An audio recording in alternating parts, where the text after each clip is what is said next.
Selat Hormuz. Mungkin namanya udah sering seliweran di berita kan? Biasanya sih kalau lagi ngomongin politik panas atau harga minyak. Tapi, jangan salah. Jalur air yang kelihatannya sepele di peta ini ternyata, wow, jauh lebih penting dari itu. Ini tuh ibarat urat nadi ekonomi dunia. Satu titik sempit yang bisa nentuin nasib kita semua. Oke, kita bedah tuntas sekarang. Coba deh bayangin, gimana jadinya kalau tiba-tiba dalam semalam 20% pasokan minyak dunia lenyap. Bukan berkurang ya, tapi bener-bener stop total. Kira-kira bakal sekacau apa dunia ini? Mobil, pabrik, listrik, semuanya bergantung sama minyak itu. Nah, ini bukan skenario film fiksi loh. Ini resiko yang sangat nyata. Dan semuanya berpusat di satu titik kecil di peta. Nah, ini dia penampakannya. Selat Hormuz, diapit sama Iran di utara dan Oman di selatan.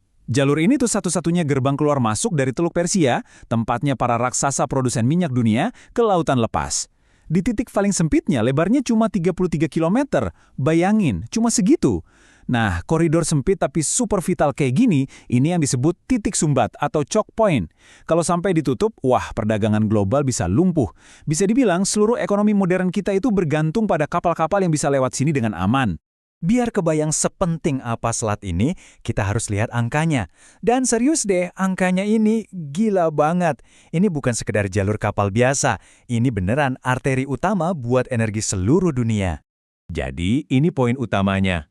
Sekitar 20%, artinya 1/5 dari total konsumsi minyak ke seluruh dunia itu lewatnya ya di selat ini. Tiap tetes minyak dari negara kayak Arab Saudi, Irak, Kuwait, Uni Emirat Arab, kalau mau dikirim lewat laut, ya harus lewat sini, nggak ada jalan lain.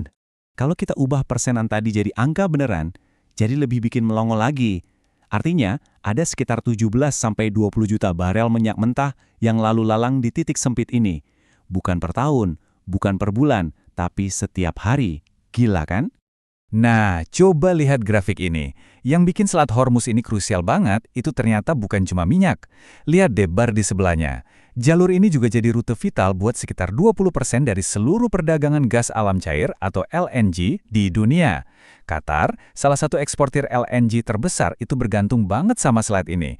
Udah gitu masih ada ribuan kapal komersial lain yang bawa macam-macam barang, jadi super sibuk. Terus semua energi ini perginya kemana sih? Jawabannya sebagian besar ke timur. Raksasa-raksasa industri di Asia kayak Cina, India, Jepang, sama Korea Selatan itu konsumen terbesarnya. Jadi ekonomi mereka itu nyambung langsung sama lancar atau enggaknya lalu lintas di Selat Hormuz.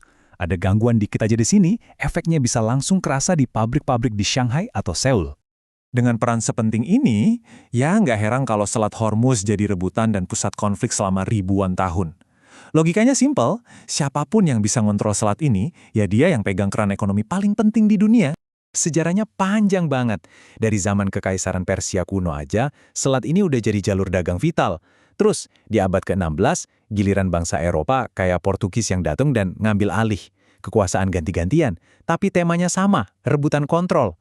Di zaman modern, ceritanya makin panas. Contohnya perang tanker di tahun 80-an, waktu Iran sama Irak saling serang kapal minyak buat hancurin ekonomi lawannya. Dan pola ini terus berlanjut sampai sekarang. Ada aja insiden penyitaan kapal atau ancaman mau nutup selat. Sejarah kayaknya benar-benar berulang terus di perairan sempit ini. Oke, sekarang kita tarik isu global ini ke konteks kita, ke Indonesia. Emangnya ngaruhnya apa buat kita? Ternyata, stabilitas di selat yang lokasinya ribuan kilometer dari sini itu punya dampak langsung ke pasokan energi kita. Ini bukan asumsi loh, ini pernyataan langsung dari pemerintah. Menteri Energi kita bilang sendiri kalau sekitar 1/4 dari total impor minyak mentah Indonesia itu asalnya dari kawasan Teluk. Dan ya, hampir semua minyak itu harus lewat Selat Hormuz dulu biar bisa sampai ke kilang-kilang di Indonesia. Data ini ngasih gambaran yang lebih jelas lagi. Memang betul, pemasok terbesar kita itu dari Afrika, kayak Nigeria dan Angola. Tapi coba lihat, Arab Saudi nyumbang 18,1%. Itu angka yang gede banget, dan porsi inilah yang paling rentan kalau ada apa-apa di Hormuz. Coba bayangin, ngeganti hampir 20% pasokan secara mendadak itu bukan perkara gampang loh. Dari tadi kita ngomongin ekonomi, politik, tapi ternyata cerita Selat Hormuz ini punya bab terakhir yang sama sekali nggak terduga. Bab yang ngebawa kita jauh ke masa lalu, bahkan sebelum ada manusia. Sekarang kita geser fokusnya dari peta politik ke peta geologi. Yap, benar banget. Konflik yang sesungguhnya itu dimulai 55 juta tahun yang lalu. Dan ini bukan konflik antar negara, tapi antar benua. Sebuah pertarungan kekuatan alam yang luar biasa dahsyat yang prosesnya makan waktu jutaan tahun. Oke, sebelum lanjut, kita refresh sedikit soal konsep dasarnya. Tektonika lempeng. Ingat kan? Itu loh teori yang bilang kalau kerak bumi kita ini bukan satu cangkang utuh, tapi kayak potongan puzzle raksasa. Nah, potongan-potongan ini terus bergerak, kadang tabrakan, kadang saling dorong. Nah, ini dia proses 3 langkah yang super keren itu. Pertama, lempeng Arab gerak ke utara, terus nabrak lempeng Eurasia. Tabrakan ini mendorong daratan ke atas, jadilah pegunungan Musandam. Tapi ceritanya nggak berhenti di situ. Datang pengen kedua yang gerakannya lebih ngebut, lempeng India. Lempeng ini menghantam Eurasia dengan kekuatan yang dahsyat banget, sampai menciptakan pegunungan tertinggi di dunia, Himalaya. Nah, gelombang kejut dari tabrakan raksasa ini saking kuatnya sampai bikin pegunungan Musandam yang udah terbentuk tadi retak. Dan dari retakan itulah lahirlah Selat Hormuz. Slide ini nunjukin hasilnya secara visual. Coba deh lihat gambar di kiri, perhatiin gimana pegunungan di Eurasia itu kayak kelipat dan penyok. Persis kayak mobil yang habis tabrakan. Sekarang, lihat yang kanan. Nah, itu dia hasilnya. Sebuah retakan yang rapi di semenanjung Arab, yang sekarang keisi sama air laut.